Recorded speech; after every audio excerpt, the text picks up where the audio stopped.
किसान की समझदार बेटी। एक गरीब किसान अपनी बेटी के साथ झोपड़ी में रहता था। उसके पास खेती करने के लिए थोड़ी सी जमीन थी। फसल बेचकर थोड़े रुपए ही मिलते थे। उनसे वे दो समय का खाना भी नहीं खा पाते थे। एक दिन वो राजा के पास अपनी समस्या लेकर गया। राजा बहुत दयालु था। उसने किसान को खेती करने के लिए अपनी जमीन में से थोड़ी सी जमीन दे दी। राजा ने कहा, यह जमीन तो हमारी ही रहेगी, परंतु इस पर उगने वाली फसल तुम्हारी होगी। किसान बहुत खुश हुआ और राजा को धन्यवाद देकर अपने गांव लौट आया। एक दिन वह खेत की जुताई कर रहा था, तभी उसका हल एक कठोर चीज से जा टकराया। उसने खोद कर देखा तो उसे सोने की एक ओखली मिली। किसान बहुत ईमानदार था। उसने अपनी बेटी से कहा कि हमें यह ओखली राजा के खेत से मिली है। जिसकी जमीन है उसी की यह ओखली भी है, इसलिए हमें यह ओखली राजा को लौटा देनी चाहिए।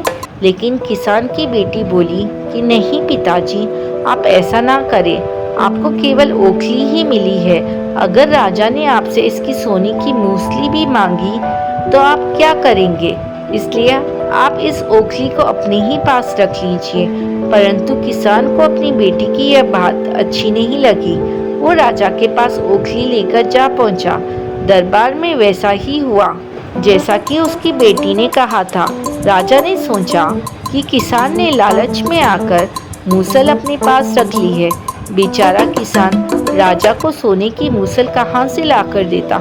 नतीजा यह हुआ कि किसान को जेल में डाल दिया गया। भोले किसान को ऐसी गलती की सजा मिली जो उसने कभी की ही नहीं थी।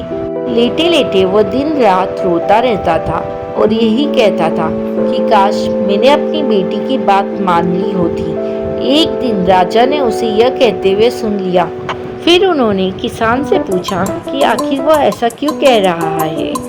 किसान ने राजा को पूरी बात बताई। यह सुनकर राजा को अपनी गलती का एहसास हुआ और किसान को फौरन छोड़ दिया गया।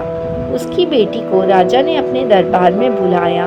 उससे बातें करने के बाद राजा को पता चल गया कि वो बहुत ही बुद्धिमान है। राजा ने उसको राज्य के खजाने का मंत्री बना दिया। उन्हें रहने के लिए घर और सारी सुख सुविधाएं भी दी। इसके बाद से किसान और उसकी बेटी हमेशा सुख से रहे। अंत में जीत सच्चाई की ही हुई।